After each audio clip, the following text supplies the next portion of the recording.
What up? It's your boy Wall Street, and I'm back. Thank you all for tuning in. Very happy you clicked on the video. And today, I want to talk about the one and only Wilt Chamberlain, RIP, because almost no one considers Wilt Chamberlain the greatest basketball player of all time. And it's kind of shocking because while Wilt Chamberlain is also not my GOAT, I didn't grow up watching Wilt Chamberlain, play in the 60s and 70s. But if you just look at the statistics that this guy put up, it would be almost undeniable that he would have to be in the conversation. And somehow it's almost like he's just completely disregarded in the conversation. And I find it kind of strange. And I just want to talk about it because it seems pretty crazy. The fact that Wilt the Stilt, AKA the bee's knees, isn't really making, headlines when it comes to these GOAT debates. And a big reason why people don't give him credit is because he went to play in an era against Bill Russell, who is essentially the winningest player of all time when it comes to championships. Bill Russell has 11 championships, and he spent, his entire career with the Boston Celtics, was a part of a storied Celtics dynasty. And I think that's the main reason why, right? Because people really do value championships.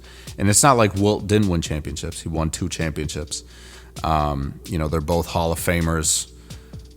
Both won the MVP award. Bill Russell won it 5 times to Wilt's 4.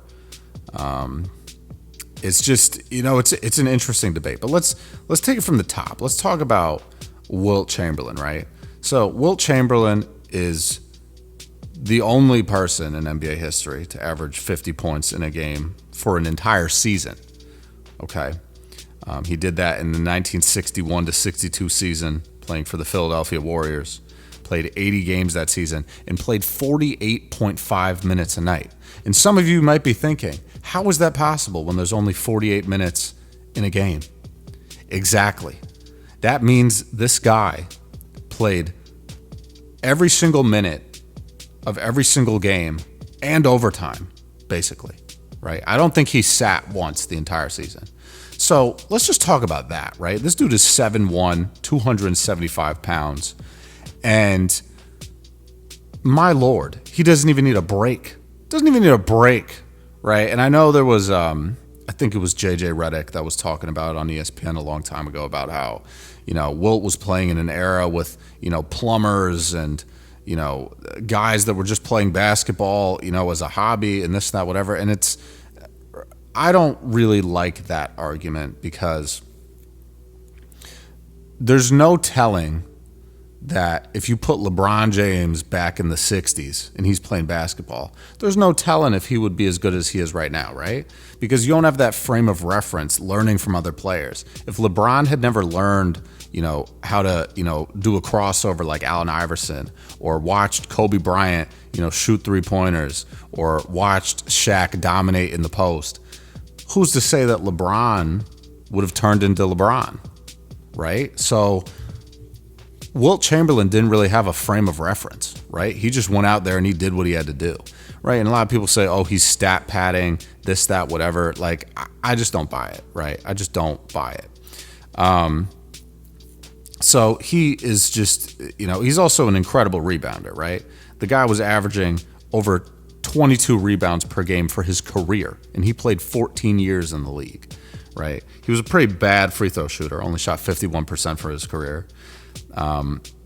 But, he's the only guy to ever score 100 points in a game. And the thing that's even crazier is they scored 100 points in a game before 3-pointers were a thing. The man did not score a single 3-pointer. So I think, realistically, if you put Wilt Chamberlain in a game in the NBA in 2025, he's getting at least 25 and 25. I just, like, you got to think about it. Like, the dude is 7'1", 275 pounds. And, who knows how true this is, but they said, back in his heyday, he recorded a vertical leap of 48 to 50 inches. Okay, so you're telling me that there's a dude who's 7'1", 275 pounds that can jump higher than Michael Jordan. There's no way he wouldn't be unstoppable. There's no way. There's no way whatsoever. And again, like I said, he only won 2 titles. But I just, I feel like people do not give Wilt Chamberlain the credit that he deserves.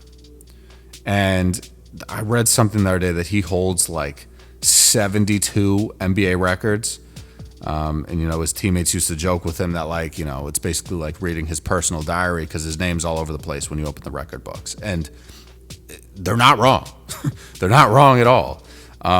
Craziest thing too is that Wilt is 7'1", like I've been saying, but apparently his dad was only 5'7". How does that happen? How do you grow to be 7 feet tall when your dad is only 5'7"? It's just like he's just an anomaly in every sense of the word. Apparently, when he was at Kansas in college, his bench press was 550 pounds. He could bench 550 pounds. It goes on and on. It goes on and on. Apparently, he also never fouled out of a game throughout his entire NBA career, which spanned over 1,000 regular season games and 160 postseason games. Another funny thing that I think it was a story that Kareem said was that Wilt Chamberlain got into an elevator one time, and a guy looked up at him. He said, "How's the weather up there?" And Wilt Chamberlain said, "It's raining," and spit on him. Which is quite the poetic response. It's not the nicest thing to do, and you'd probably get arrested if you did it today, so don't do that. But it's just, the guy has so many stories. Apparently he got down with over 20,000 women. That's got to be a world record. Like, I'm just saying, man, like, there's a lot of things here that we're not considering when we're talking about Wilt Chamberlain. And just the absolute just legend of a person that this guy is, for better or for worse, is just incredible. And, again, I think the main reason that people don't classify him as the GOAT is because of his head-to-head, matchup with Bill Russell during that era. His time against Bill Russell, they played 94 games against each other throughout their career, in which Wilt won 37 of them and lost 57. So Bill Russell has the edge there. Bill Russell also has the edge in the playoffs, winning 29 of their 49 matchups, Wilt only winning 20 of them. But basically everything else when it comes to overall head-to-head stats in their career, Wilt Chamberlain bests Bill Russell in pretty much everything. Has more games played, averaged more points per game in his career, more rebounds per game, more assists per game, had a better field goal percentage. They're both Hall of Famers. Like I said, Bill Russell has 11 championships to Wilt's 2. Bill Russell has 11 All-NBA selections to Wilt's 10. Wilt has 2 All-Defensive selections. Bill has 1. 13 All-Stars for Wilt, 12 for Bill Russell. They're so evenly matched in my opinion. Wilt Chamberlain was just more of an offensive threat. Guy could not be stopped in the paint. The definition of a paint beast. And that's pretty much it. But I don't know if any of you guys consider Wilt Chamberlain the GOAT, or would even consider him being a part, of that conversation. But I just wanted to talk about it today. So hope you guys enjoyed the video. Catch you guys later, man. Please leave some comments down below. Let me know what you think. And that's it. Stay up, stay blessed, stay safe, stay humble, handle business, stand on business. Peace out.